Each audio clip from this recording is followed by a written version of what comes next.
Let's quickly go over the parts of your handlebars. So you got your turn signals right here, left, right, high beams, off, horn, kill switch, start button. Ready to roll. So let's get started and talk about how to ride a motorcycle. So from the very beginning, you bought your motorcycle, they hand you the keys. Mine are in the ignition currently. You're going to approach your motorcycle always from the left hand side. If you're curious why, it's because that's the side that the bike leans to. So when you swing your leg over and you go to push that bike to center its gravity, you want to push it towards a stable leg. So that's why your leg always swings over and the bike then pushes into that stable leg that's over there. While you're doing this, you want to put your left hand right on here and you want to squeeze the clutch. Generally speaking, when someone gives you your motorcycle, it may or may not be in gear. That kind of depends on who left you your bike or also where it is parked as far as whether it was beneficial to leave it in gear or not. That said, when you approach your motorcycle, you'll be able to tell if it's in gear when you turn the bike on. 90% of bikes have a neutral indicator. You'll see the green light right there. That's your neutral indicator. It's going to tell you that you are in fact in neutral. If somebody left you your bike in gear, that's what it would look like. You know it's in gear. If you turn the key and go to start the bike right now, it will not start. So you want to make sure that you pull the clutch in, get it into neutral. That neutral light is lit. Awesome. So we're going to straddle the bike, come right on over the top. Left hand's on this handlebar here. Now at this point, I have not yet actually moved the bike at all. My right foot is now planted. It's a little bit further out. My left leg is still planted down on the ground. As I go to move, I will also turn the handlebars dead center. Keep the bike dead center underneath you. And now at this point, we're supporting the motorcycle. You want to use your right leg, left leg. Give it a little bounce back and forth while it's stable here. Get a feel for how the motorcycle actually feels underneath of you while you're doing this. You want to know how the weight is. Now at a certain point, if you tip it to feel it, it will go past what you can then hold up and it will then pull it to the ground. But generally speaking, when the motorcycle is sitting flat, it's going to want to stay upright. You can kind of weeble wobble it right on back and forth. So, kickstand up. From there, I always pull clutch. 2 fingers on the clutch. That allows you to keep 2 fingers and your thumb on the actual handlebar. Some people grab with 3. Some people grab with 1. I like to use 2. You shouldn't use all. That's about it as far as grabbing the clutch goes. So, squeeze the clutch in. From there, turn the key. You'll see that we are in neutral. Let it run its system. You'll see it's currently running 215 degrees. I just rode here. You want to let the bike warm up to its normal temperature. At least I always believe so. Some people will disagree with me. Whatever. To each his own. That said, I always let mine at least warm up to a point where it's reading a temperature. From there, start the bike. Bike's on. Now, you're in neutral. You can let out that clutch and let go. Feel the rumble of it. Get an idea for how it all kind of feels and sounds underneath you. Take a deep breath. It's going to be very nerve-wracking the first time you go to do this. And I understand. When you go to pull off, depending on how many cc's it is, it's going to need a little bit of juice really. You're not going to just send yourself into the oblivion unless you really yank it. If you're on like a 250, you're going to need to kind of give it a little bit of gas while you're letting out the clutch. If you're on a bigger cruiser, like a 1300 or a 1000cc cruiser, they have so much torque to them, and generally speaking, as you let out that clutch, those bikes will pull you all the way to 20 or 30 miles an hour. You can just shift right on through into second gear usually without actually even giving it throttle. That said, this bike, I can kind of start to get it going and it'll cruise, but it all comes down to how smooth you let out that clutch. And so what you want to do when you go to let it out, you'll squeeze, left foot down in the first gear. Done. Next step from there is going to be letting out the clutch. Now as you can see, if I just slowly let it out, the bike will start to move forward and kind of go back and forth.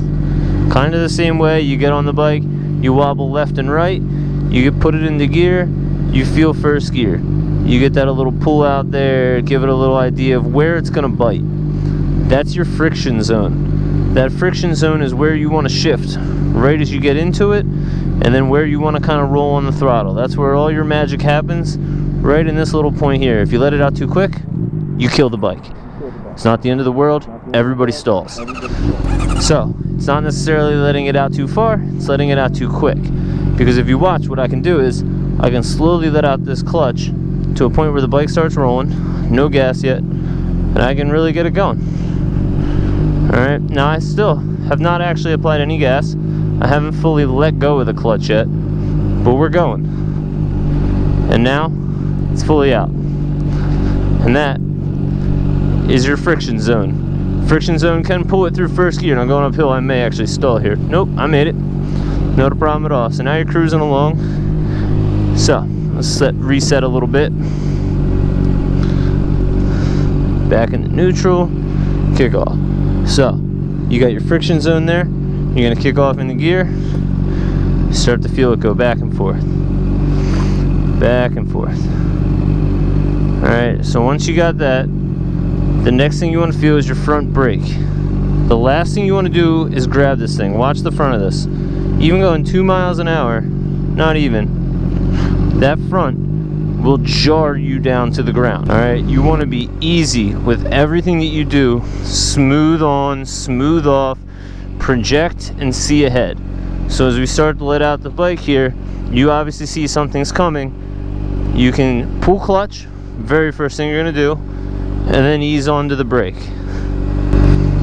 If you do not pull clutch, you will stall. As you stall, the bike will gyrate. You will most likely drop the bike. Pull clutch before you stop. Every time, that is number one. Let's let out the clutch a little bit. Get it going, get it going, get it going. As we're letting out the clutch here, we're gonna say, oh God, we're going too fast. We're not gonna freak out. We're gonna pull clutch, and then we're gonna slowly let on the brake there. And that's what we're gonna do to come to a stop. Put your feet down, and you're good. You can leave it in gear, or if you come to a stop, you wanna kick up, boom, you're in neutral, done deal, you're ready to go. Alright? So, shifting, RPMs, all that kind of stuff is going to be relevant to the bike that you're actually using personally. And so what you want to do is you want to get to roughly 3, 4, 5,000 RPMs, and then you're going to want to just immediately pull clutch. Once you get pull clutch to the friction zone, you're going to kick up on this little lever down here, which is going to look like so. Boom, you're in second. Boom, you're in third. Boom, you're in fourth. Back down, third, second, first. Good to go. Alright, so that's first. Into second is where we'll go next. So what we're going to do is we're going to let out clutch a little here, spin a U-turn. This is why it's recommended when you first get started that you're in a larger lot. Something like this is fine. There's plenty of space to kind of work with. You could also turn the handles right here and push, but we'll get to that in a minute. Alright, so we're going to let out clutch. As you let out the clutch, you're going to turn here, make our U-turn. Alright, so you're in first gear. Cool. We're going to go into second, pull clutch, up in the second, let out the clutch, give it a little bit of gas. I'm going to probably stall at this speed, so I'm going to go back down. But that's it. That's all you're going to do to shift that bike. You're going to get it going, you're going to pull clutch, shift up, let out the clutch slowly, give it a little bit of gas, you're in second gear. Pop it in the neutral, done. Alright, so that's shifting upward, shifting downward. You'll hear all these people talk about blipping the throttle. That is important, but we're not going to quite worry about that yet. What we're going to focus on is just getting from second into first, coming to a stop. So I'm going to speed up a little bit, get in the second, then you'll hear me click it down in the first, and then from there I'll get on the brakes, pull clutch, come to a stop. I'm going to bang a U-turn here. Get it going, up in the second, we're going in second gear, let off the gas, pull clutch, down in the first, let out the clutch slowly, we're here. So from here, I'm going to get going up in the second, keep it going, down in the first. See there? I didn't rev match, and what happened is you got a little bit of a pull on it when it happened. So,